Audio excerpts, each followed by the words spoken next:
বিসমিল্লাহির রহমানির রহিম। আসসালামু আলাইকুম। সলিউশন বাই কনসেপ্টের পক্ষ থেকে নতুন আরেকটি ভিডিওতে তোমাদের স্বাগত। ধারাবাহিক সমাধানে আজকে আমরা নবম এবং দশম শ্রেণী উচ্চতর গণিতের ত্রিকোণমিতি ৮.১ এর ৭ নম্বর প্রশ্নটির সমাধান করব। তাহলে চলো কথা না বাড়িয়ে আমরা মূল ক্লাসে চলে যাই। ৭ নম্বর প্রশ্নে আমাদের কি বলা হয়েছে? পৃথিবীর ব্যাসার্ধ ৬৪৪০ কিলোমিটার। ঢাকা ও চট্টগ্রামের পৃথিবীর কেন্দ্রে 5 ডিগ্রি কোণ উৎপন্ন করে ঢাকা ও চট্টগ্রামের দূরত্ব নির্ণয় করো। তাহলে এখানে পৃথিবীর ব্যাসার্ধ দেওয়া আছে এবং পৃথিবীর দুইটি জায়গা ঢাকা এবং চট্টগ্রাম পৃথিবীর কেন্দ্রে 5 ডিগ্রি কোণ উৎপন্ন করে বলা হয়েছে আমরা ঢাকা এবং চট্টগ্রামের দূরত্বটা নির্ণয় করব। তাহলে দেখো পৃথিবী কিরকম হয়? পৃথিবী গোলাকার, যার জন্য তার একটা কেন্দ্র আছে এবং কেন্দ্র থেকে তার পরিধি বরাবর দূরত্বকে আমরা জানি কি বলে?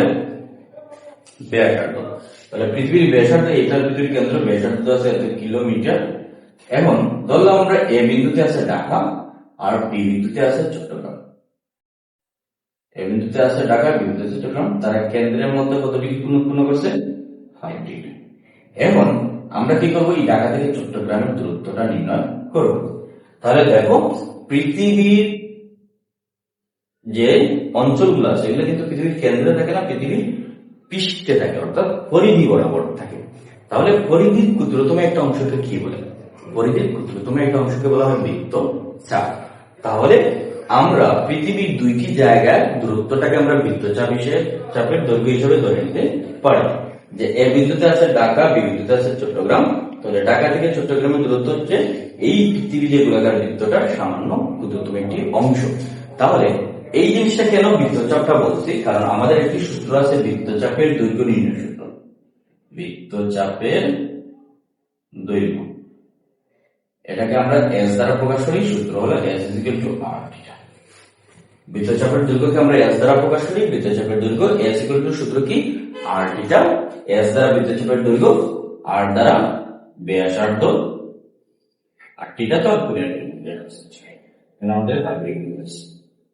তাহলে এই জন্য আমি বলছি যে যখন আমাদের পৃথিবীর দুইটি জায়গার দূরত্ব নির্ণয় করার কথা বলা হবে, আমরা বুঝে নিতে হবে যে আমাদের এইখানে বৃত্তচাপের দৈর্ঘ্য নির্ণয় করতে হবে।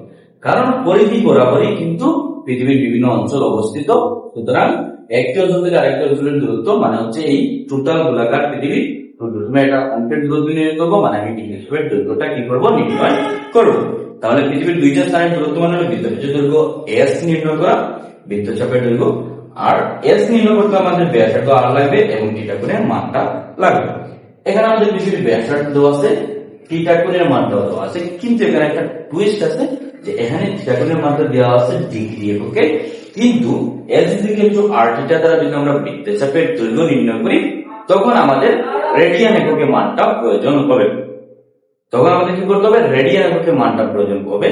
তাই যাই আমাদের কোনটা দেওয়া থাকতো, যদি রেডিয়ান এককে দেওয়া থাকে তাহলে কোনো কথা নাই, যদি ডিগ্রি এককে দেওয়া থাকে তাহলে প্রথমেই আমাদের ওইটাকে রেডিয়ান এককে প্রকাশ করে নিতে হবে।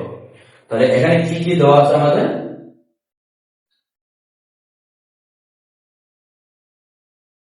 যে পৃথিবীর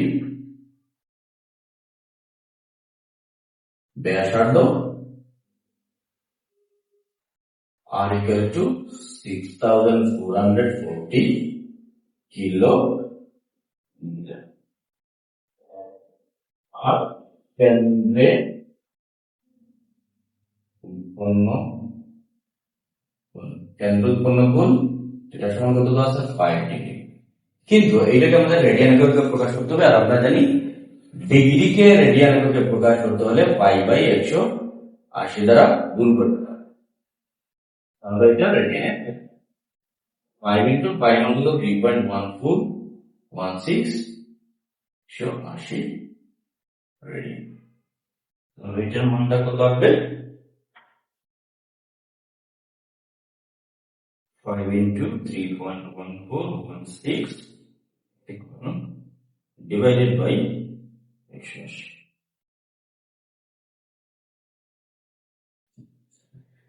0.0873 রেডিয়ান। তাহলে আমরা কোণের মানটা পেয়ে গেলাম 0.0873 রেডিয়ান। ঢাকা ও চট্টগ্রামের দূরত্ব S is equal to R here. আর এর মান কত 6440 into 0.0873 তাহলে কত হবে into 6000 561.997 কিলো। দেখো কত সহজ। তাহলে আমরা শুধু একটি কথা মনে রাখবো যে পৃথিবীর দুইটি স্থানের দূরত্ব মানে বৃত্তচাপের দৈর্ঘ্য S। আমাদের যদি দুইটি স্থানের দূরত্ব নির্ণয় করে বৃত্তচাপের দৈর্ঘ্য S নির্ণয় করতে হবে, এক্ষেত্রে ব্যাসার্ধ দেওয়া আছে R আর থিটা কোণের মানটাকে রেডিয়ান এককে প্রকাশ করতে হবে। তাহলে ভিডিওটি যদি ভালো লেগে থাকে, অঙ্কটি যদি বুঝে থাকো, আমার চ্যানেলটি সাবস্ক্রাইব করো যাতে পরবর্তী ভিডিও আপলোড দেওয়ার সাথে সাথে তোমার কাছে চলে যায়।